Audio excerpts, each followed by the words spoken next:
It's Christmas time. It's Christmas time. Hello guys, welcome back to my YouTube channel. So today is gonna be the last and final episode of my Readmas challenge. As you guys can see, we're changing location. I'm actually in my car driving to Brussels because I'm going to pick up my Christmas gift. If I can manage to get it on camera, I will show you. It's a very special gift for me. You guys can see I cannot explain it without giving it away, but yeah, this is the reason I'm filming now, because by the time I get back to Luxembourg, it will be too late, because if you guys don't know, I'm from Belgium originally and I live in Luxembourg. So if I have to drive back, I will lose the lightning and I will lose the light, and it will be difficult for me to film something for you guys.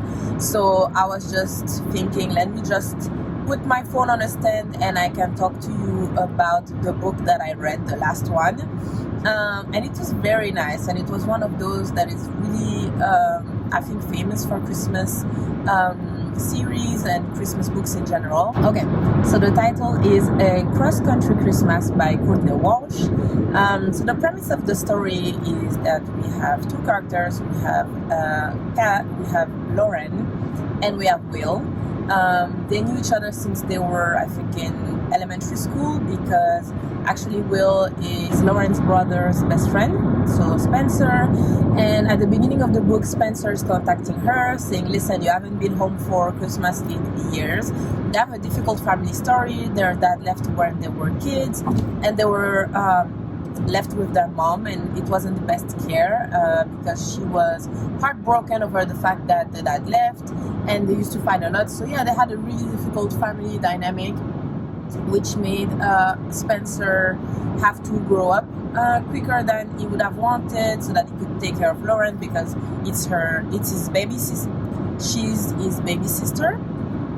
So yeah, and so Spencer is contacting her because he's having a baby by Christmas, around Christmas I think, and he's like, okay, please come back home, spend Christmas, and on top of that you can meet my new baby.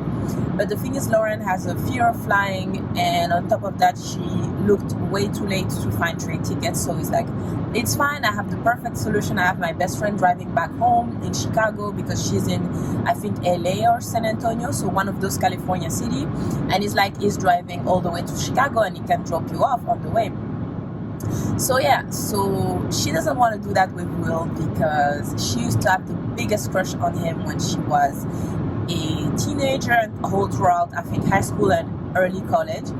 And actually she decided to stop, not stopping having a crush, because you cannot fall out of love with people normally, but she decided to put her crush aside at some point because he was being a jerk to her.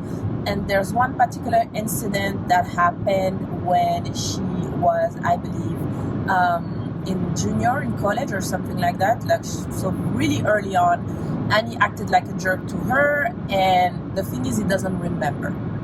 And she decided to say, listen, I'm giving up on him and I don't want to hear about him. So when they meet up for the road trip, she's already like a bitch to him. She doesn't want to hear about him. She doesn't want to, socialize. She doesn't want to talk to him. She has her books, her audio books, her playlist. She's ready to just, kind of like treat him like a Uber driver of some sort. So she doesn't have to talk to him or, exchange with him or anything like that, right? But the thing is, he has other plans, because he's been planning this road trip for a while, and he doesn't want to do it in the 3 or 4 days that it would take them to drive if they would not stop anywhere. He's planning on stopping along the way, because it's a really special road trip for him, and you'll understand by reading the book. And he wants to do that his way, meaning that he doesn't plan on getting to Chicago quick or anything like that. It's just, want to enjoy his time and stop wherever he wants to stop. He has several landmarks that he plans to stop along the way. And when she learns about that, she's even more distraught, because she's fuming, she's like, I already don't want to be with you. I don't want to be stuck in a car with you. So she was thinking, I already don't want to be on the road with you, and what was supposed to be 3 to 4 days is turning into a week, possibly more. because he's stopping at all those stops and taking pictures as memory, and she doesn't understand why, and he doesn't plan to explain to her. Also, he's coach, a baseball coach for like a junior team, if I'm not wrong, and we are learned in the book that he was supposed to be a good baseball player, but something happened and his career never took off, and that's why he's being a coach right now, because that was the next best thing basically. But he's an assistant coach. He's not even the main coach or anything like that. One of the kids that he's taking care of and coaching is having a difficult life and a difficult path, and he can see that the kid is going on the wrong way, and he says in the book that he also went, you know, on a wrong way, in the sense that he was lost along the way and he did some stupid things. So he really can relate to the kid, and he wants the kids to make the best decision. So he stops on the way also to visit him. And that's the first time that she sees him in another way, and she's not as mad because she can see that he's human, he's good at taking care of people, he cares about people, and he changed since they were in school, you know. So she's starting to have a crush on him all over again, and they start forming a bond and a friendship, and he also starts having feelings for her, but in his mind it's never going to be able to go, you know, further away, because she's his best friend, little sister. So he promised him that he was never going to go after his sister, so she's off limit in a sense. So this is how their relationship developed, and I'm not gonna give too much away because I've been doing that for so many books, guys, and I know, and I say that all the time. But the thing is, when I tell a story, I don't never know where to stop or how to put the limits so that I don't give too much away. But yeah, this book was really nice. The illustration was great as well, and apparently there's a movie. I don't know if it's inspired by the book. I'm gonna look it up because that would be a nice Christmas movie to finish off the holidays. But yeah, and there's a following book.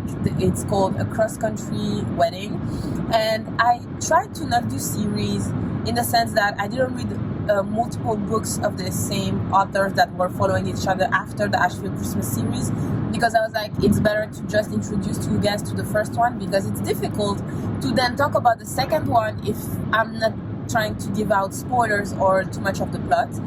So yeah, so most of them I'm just gonna read on my own term, and it's so funny. I will try to insert an illustration, but my Kindle welcome page is finally back to normal. I've been downloading the books that I had on my TBR. So the Graham Effect from oh, what's her name? The one that did the Off Campus and Brian, are you? Elle Kennedy.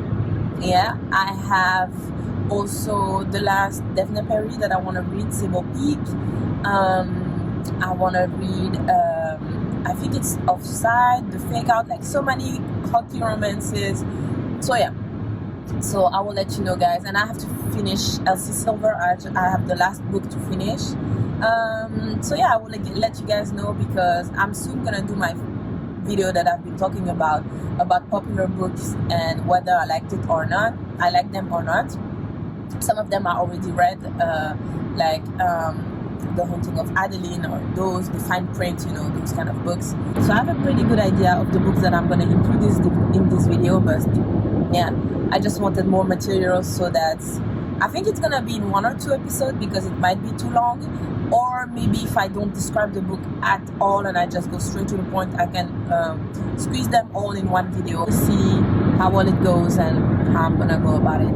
But yeah, normally the next footage will be you guys seeing my gifts to myself.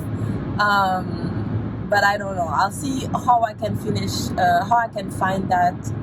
I see how I can film that for you guys and show you. But yeah, it has been a difficult year. I think I've talked about it in my depression video, and it's one of the things that I've been anticipating for so long, because I decided to do that in October, and I've been waiting for it since then. So you guys cannot believe, you know, when you've been anticipating something for so long, and it was supposed to come end of November, but it wasn't possible for logistics reason and for money issues as well.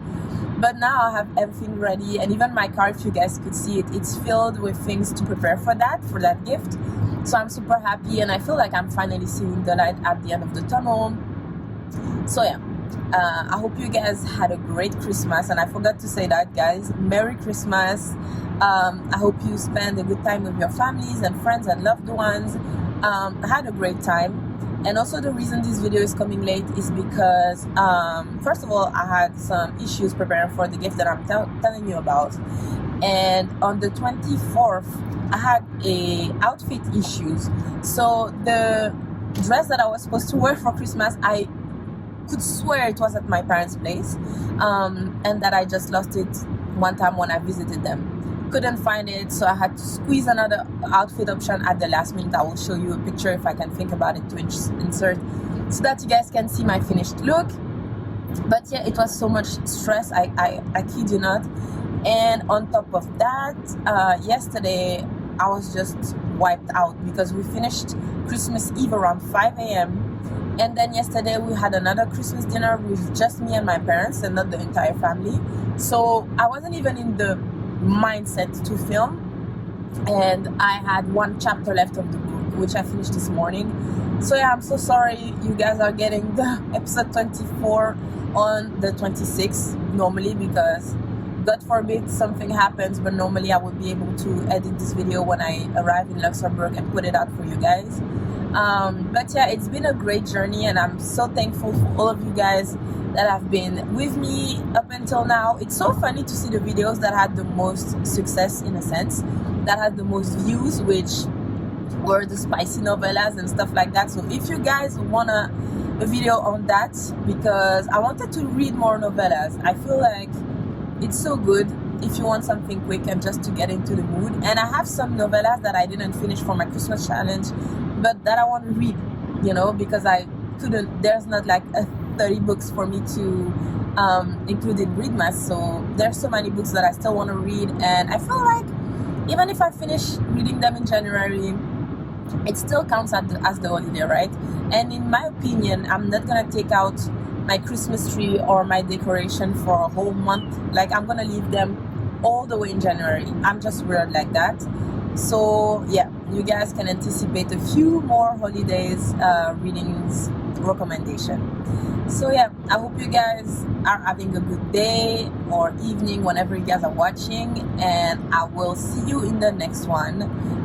Because let me not go and die on the road while I'm going to pick up a gift. That would be so sad. But yeah, I will see you in the next one. Bye. Here's the gift that I went to pick up in Brussels, guys, and I tried to film him to show you in the car, but he wasn't having it. So sorry, I'm showing you a picture. Season of peace is finally here.